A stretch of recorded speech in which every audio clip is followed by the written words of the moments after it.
Coming right there. All right, so the argument is, right, you hear some people there ultra loyal to EOTechs. Gotta have my EOTech, it's parallax free, it's got the big window, it's awesome, it's great, it's great. You've got other people that scream, well, the EOTech has thermal drift and you gotta have an aim point, they're combat proven, this, that, and the other. And then you've got the other crowd that, well, you know, my astigmatism, I can't see the red dot real well. I like the new micro prisms in case my batteries go dead. They're all correct, basically, all right? Everybody has their favorite. And there's just arguments all over the internet, which one's better, which one's worse. This is why I like this one. There's 10,000 different versions.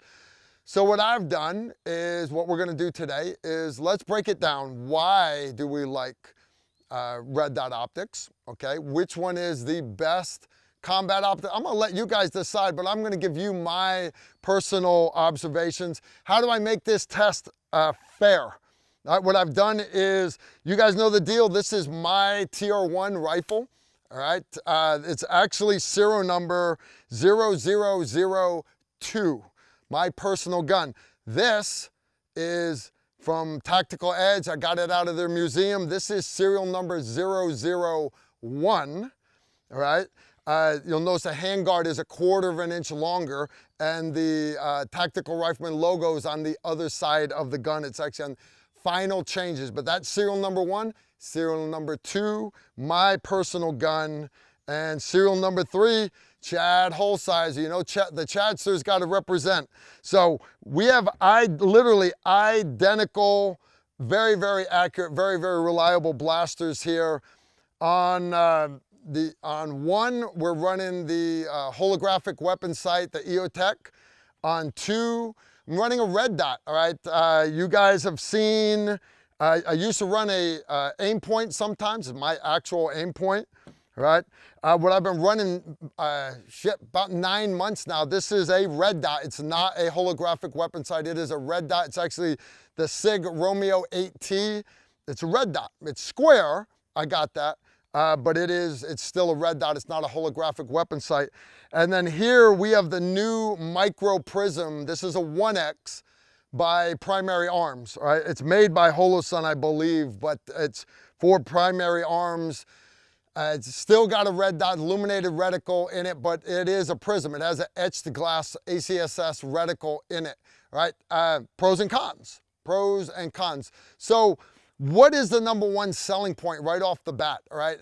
Number 1 is speed, right? Right away, we can shoot these optics faster than we can a 1-6 or 1-8 or 3-10, or faster than we can shoot iron sights, because you can mount that gun in even odd shooting positions, whether you're shooting around barricades, shooting around vehicles, any kind of odd shooting position where you're gonna have a hard time lining up those sight pictures because you've got the gun in a position where you don't have a good cheek to stock weld. If you can see that red dot or that reticle, brother, that is where that bullet is going. That's the advantage speed. It's gonna be awesome. Now the EOTech has got larger glass pane on it. That's a selling point for it, but I'm here to tell you that glass pane in this SIG Romeo 8T, it's still a big square piece of glass, right? Now, a lot of your other red dots, for example, the older EOTechs, they've got big knobs, high, left. There's some that have knobs on both sides, illuminated reticles. A lot of those red dots, when you start adding all these extra knobs to the side, bringing that up, that's giving you blind spots, right? You're actually losing part of that situational awareness on the battlefield. I understand shooting both eyes open, you're not losing as much, but it's still not as clear of a field of view as if you're running that EOTech, right? Okay, we'll say that. Now, The flip side is the EOTech is, it's big, it's heavy, it's bomb-proof, but it's heavy. So there's a lot of your micro sights, your micro T1, the little aim point, weighs next to nothing, very, very small, and being small makes it light. Light makes your weapon lighter, and the lighter your weapon is, the faster you're gonna be able to manipulate it around. So I mean, when it comes to speed, how fast you can shoot it, you have to get the optic on target, yes, but manipulating the gun, the lighter your weapon system is, the faster you're gonna be able to do that. Now, number two, when it comes to our little test here, holographic weapon sight versus red dot versus prism. Number two, let's talk parallax, because that is literally the #1 selling point for all these red dots. Is you don't have to line up those iron sights. You don't have to do that. All you do is, if you can put the red dot on the target, these optics are all completely parallax free. And if you got the dot on the target, that's exactly where that bullet's going. Close. All right, now they have a lot less parallax than a lot of other optics do. Okay, but a lot of it's marketing. You know, it's like buying that car and it really gets 21 miles to the gallon, but they tell you it gets 28. Yeah, if you're going downhill and you only weigh 110 pounds, you might get 28 miles to the gallon. Gun manufacturers, optics manufacturers, same thing. It's marketing. So they market all of these optics as being roughly parallax free. Okay, which one's better? Which one has less parallax? Your holographic weapon sight, your standard red dot, or these prisms? How do we do that? Brother, let's take it to the range. Let's not listen to the guys, the marketing guys. Let's put it on the range and let's put your money where your mouth is. All right, so the advantage of having a parallax-free sight is normal shooting. All right, I've got a good cheek weld, I'm fine. Don't really have to worry about parallax. But when you start shooting odd shooting positions up over tops of cars, head sideways, whatever, switch shoulders, you understand how having your head in different spots behind that glass, you don't have the textbook sight alignment, right? In other words, if you looked at where those iron sights were lined up, your red dot technically should be lined up if they're co-witnessed, but if you move your head left and right, all right, you're no longer lined up with your iron sights. That's the advantage of having red dot, supposedly. So these things are supposed to be parallax free, especially the EOTech. Supposed to be, you know, that's what they market, things parallax free. I love my EOTech, I love it. All right, so how do we test this? What I'm gonna do is, so you can see how terrible of a shot I am, we're gonna do this at the 50 meter line. Right, down the range, I've got 3 6-inch targets, paper targets. I'm gonna shoot a 5-round group to start off with a good, stable position. I'm gonna make sure everything is lined up. I've got a good cheek weld, and I'm gonna try to shoot you a good group. 5 rounds, 5-round group, so we can see roughly where the zero is on this rifle.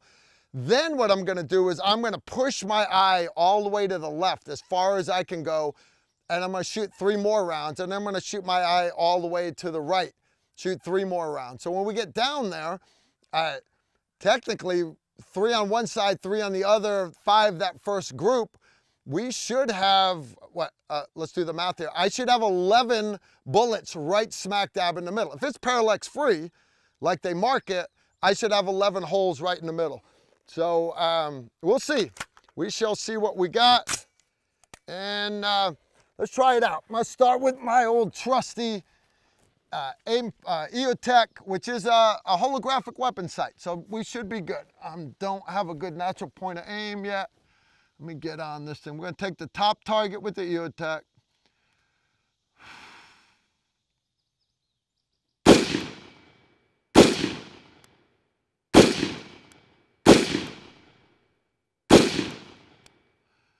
All right, that's my 5 bullets to the center. I'm now gonna push my head all the way to the side as though I have bad sight alignment.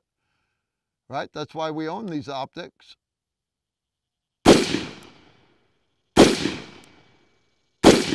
I'm gonna go all the way to the other side, head all the way off the gun, damn near.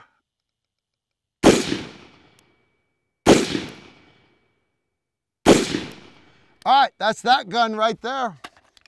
We'll see how it does. That one's done. Now, that was the holographic weapon sight, EOTech.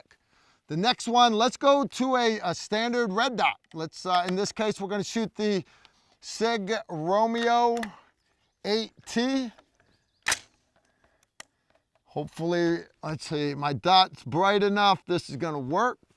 All right, I'm gonna take the second dot down. I'm gonna actually dim that a little bit. I'm gonna cheat just a tad. Got my dot up in there.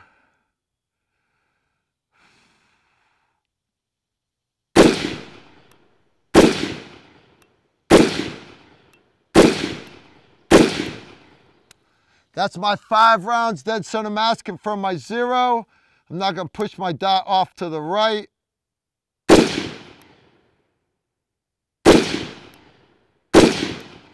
I'm gonna push my dot off to the left edge.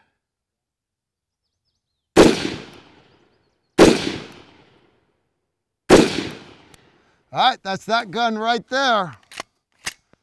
Gun's empty. Dust covers. That's 2 down. Last one, the new ACSS 1X Micro Prism. I'm gonna need another mag. And all right, we are all set here. Again, guys, these are all the same guns. They're all TR1s. The only thing I'm changing here is the optic. This one's got a nice chevron for reticle. All right, gonna make sure it's bright enough. All right, bottom red dot.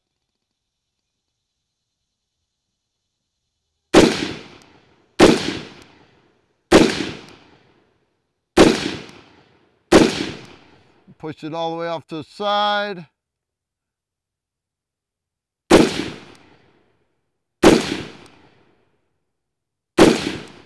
Push it off to the other side.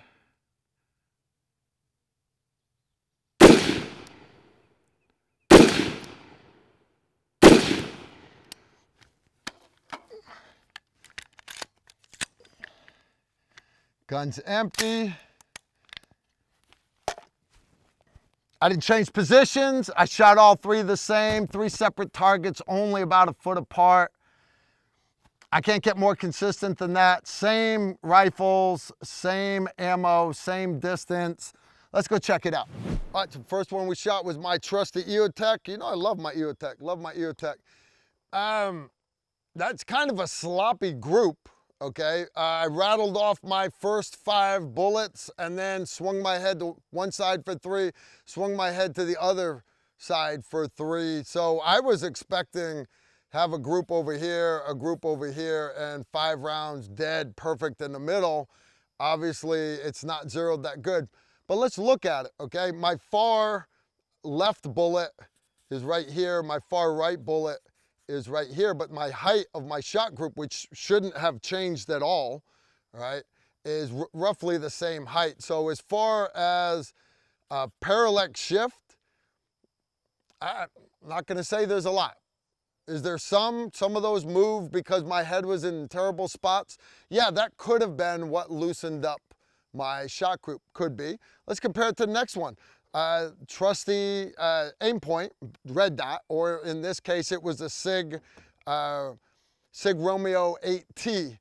Guys, this is height-wise, right? A nice crisp red dot, all right? Height-wise, here's my top of my first bullet, here's my bottom bullet. So that's the size of my shot group. Guys, if you look at it, that's about the same size as this, all right? But take out that one bottom bullet there, I grouped a little better, all right? In other words, I think I grouped better sending those first 5 bullets. Now let's look at our lateral spread of it. My far left bullet is right here, right? And my far right bullet is this one over here.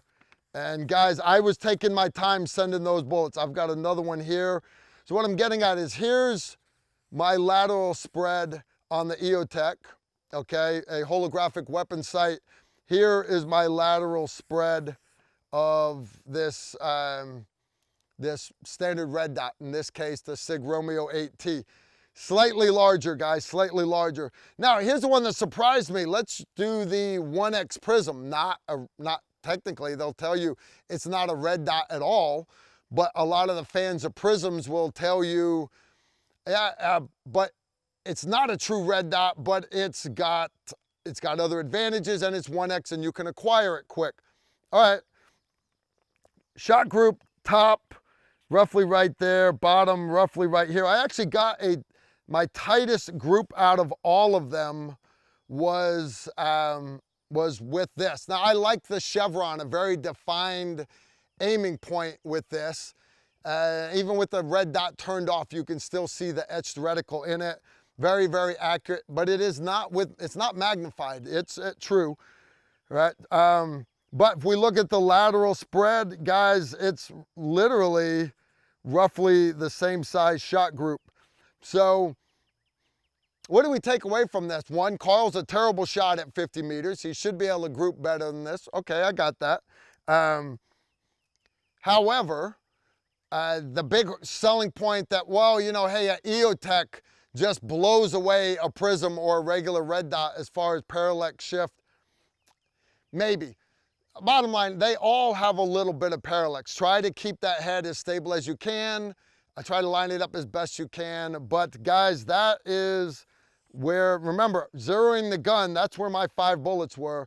This is where my 5 bullets were. This is roughly where my 5 bullets were. From where my 0 is, all 3 of those, they really don't have a lot of shift at all. Okay, so what about some of the other things? What else is important with red dots when we're talking about what's the best combat optic? And a big one, guys, is battery life. The reality is, for a holographic weapon sight, it's basically a laser generated holograms being basically ran around up in there and projected up onto that pane of glass, right? It takes about 5 times as much electricity, so I'm told, I'm not an engineer, to do a holographic weapon sight over a standard red dot that's just the dot projected up on the single pane of glass. Okay, 5 times as much battery life. Now, where does this matter really? Does it matter when you're doing missions overseas? Let's think of that. The difference is what your mission is. Now, is this gun going for combat ops, getting on a helicopter, or is this a gun that's going onto your home defense AR that's going to be in the closet? Now, I want that to sink in because those are 2 completely different missions. Before we got on the helicopters overseas, before we got on the Ospreys, before we got on the Strikers, before we got on the Humvees, whatever platform it was, before we launched to go outside the wire, we always did pre-combat checks. We would check our dots, we'd check our radios, we'd confirm our zeros, we would do all that. And part of that check was, besides checking the batteries in our lasers and our illuminators and our radios, we would check the batteries in our EOTechs or red dots, whatever it was the guys were running. If you weren't sure, you replace a battery. It wasn't a big deal. Brand new batteries, you're going to get through. You're going to get through that op that whole night. You're going to get through that op that whole night. Now, to take that and change it to your mission, where you're actually, this is your home defense gun that's been in the closet. For me to leave that EOTech in there, if I'm not getting on the vehicle leave, I turn off that optic. I turn it off to save battery life. Now, you can't really do that at home. You want something that when you pick it up, it automatically turns back on. So what that does is you fast forward to a lot of our modern optics, and they have what's called a shake awake. Shake awake's great because you literally, for example, the Romeo 8T here, you can literally leave it on, set it the setting you want, and you don't even have to turn it off. You can put it in that closet and it'll automatically turn off after it's gone so long without moving. And then as soon as the moment of truth, the home alarm goes off, the dogs are losing their minds, when you snatch up that gun, the optic automatically turns on. It doesn't just turn on, it goes back to that last illumination setting that you left it, which was perfect for you when you put the gun away. That's good, guys, that's good. So again, slightly different mission. Now, shake awake is not the answer for everybody. Because people think, well, shake awake, man, that gun, that battery will last you years. And it might if you're just sitting it in the closet and you don't ever train with it. But let's say this is your vehicle gun, all right? Your truck gun, you're gonna keep it in your truck, your Jeep, your Suburban, whatever it is. Having shake awake, understand every time you hit the bump and you move with that vehicle, your optic is turning back on. So don't think you've still got 3 years left of battery life just because the one in your master bedroom has 3 years. It's going to be different if it's kept in the vehicle. And that matters, it really does. Batteries go dead, and that is one of the biggest selling points I like about the Micro Prism is it's got an etched reticle in it. So even if I turn that red dot off, if I turn it off, in other words, the batteries die, the reticle it's got the black donut of death, and then it's got the chevron in the middle. It's got holdovers, it's got the ACS reticle, which is awesome. I got that. Not what I'm talking about here. What I'm talking about is that reticle and that little chevron are actually etched in the glass. So if the battery dies or I forget to turn it on, it's still there. It's black. And unless it's dark out, chances are you're still going to see it, right? So etched reticle, it's kind of a neat thing to have, but again, whether you're going with shake awake or dedicated super bright, whether you're going with a etched reticle, it depends what combat is for you. What is your mission? Now, another big thing we look at is durability. All right, why is durability important? Especially military operations, all right? My background, I did 25 years in the military, most of that in 5th Special Forces Group, most of that in a special mission company there that specialized in direct action, hostage rescue, door kicking, assaulting. We lived and breathed with our assault rifles, we did. So whether you're knocking doors open or muzzle thumping guys, or more importantly, tripping coming off the striker, completely doing a face plant, falling, stepping out of the helicopter because it's right before it hits the grass so you look cool, and then realizing it's 10-foot tall elephant grass and you land on your head. Yeah, that's me. I'm that dumbass that did that. So I need optics that can handle me falling. I need optics that I can strap to my side and do Halo ops. My sniper team was Halo qualified. But for you, whether you're military, whether you're law enforcement, maybe you're just a concerned citizen, maybe you're a hunter, all right? Accidentally dropping the gun out of your tree stand, slipping on the ice while trying to go over a fence, whatever it may be, if you're going outside, if you're not just doing pew-pew for Instagram, we need things that can take a beating, all right? So I need optics that can handle getting rain and snow on them. I need optics that can handle being immersed in water, like deep submersion in water, right? I'm not talking everybody here has to be locking out of submarines like a SEAL team. No, not at all. But if your gun falls into a puddle, if you flip your kayak in Operation Valkyrie, trust me, the stuff's gonna be underwater for a long time. Right? A lot of them have the metal shroud around them. I love that my EOTech, besides having my big glass window, it's got the metal shroud over the top. Awesome, badass. My red dot here, my SIG Romeo 8T, also has that. It has the metal shroud around the outside, that sacrificial shroud. Let that take the ass whipping instead. Some of them, they make lens caps for them. They make lens caps that you can put on your EOTech. A lot of us didn't run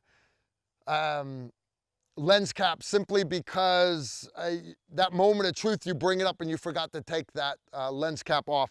On my Romeo 8T, because you guys know I'm testing this gun, the front lens cap completely snapped off. I'm very rough on this stuff. The back one is still holding up a little bit. Okay, I'm just not real big on lens caps. If you get mud, you get water, you get snow on these lenses, you need to be able to wipe it off and get it back in the fight. All right, now, let's say you forget to have that lens over that front, you forget to take the one off the front. If it's covered, doesn't matter. Some of the first red dots ever, the one used on the Sante Raid, was nothing more than a tube with a red light on the middle of it. You couldn't see through it. It's called the bend and aiming concept. You bring it up, and even with it covered, I can still, with both eyes, I can put that red dot on the target, but I can see the target with my non-dominant eye. Pull the trigger, your rounds are there. We've proved it time and time again, and that's why the ACOG works so well. If you're running illumination, it's not the bend-in aiming concept. You don't believe me? Give it a try. Tape over the front of your ACOG. Tape over the front of your EOTech, your aim point. Doesn't matter. Both eyes open. That's how you should be shooting for situational awareness. You'll see that you can still see the target. Dude, let's wrap this up, all right? Pros and cons. Which one is the best combat optic? They all have pros, they all have cons. Holographic weapon sight, I love the shape, no knobs in the way. It's bright, I'm actually looking at the target. It looks blurry when I'm looking just at it, but when I focus on the target, my holographic weapon sight, crystal clear, I love it. My red dots, historically, these things have always been badass. The new ones have got shake awake. They literally last forever. You change the battery once a year. You mark the calendar. It'll never let you down. The new etched mini prisms, it's got that etched reticle in it. So even if the dot dies, guys, you can still see the reticle. They all perform well. We've beat the crap out of all of these things. We're going to continue to beat the crap out of them, right? So you've seen the pros and cons.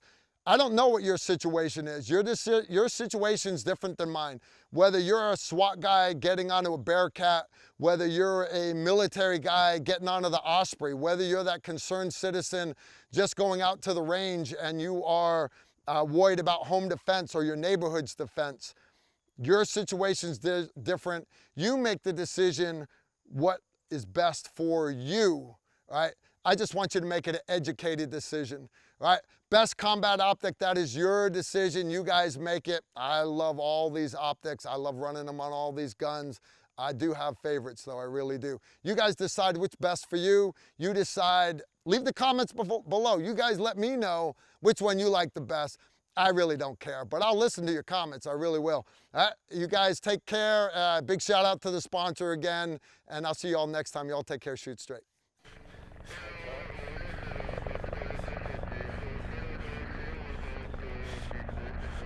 If you like this video, make sure to like, comment, and subscribe. Also, make sure you follow us on Facebook, Instagram, and Twitter so you don't miss out on anything.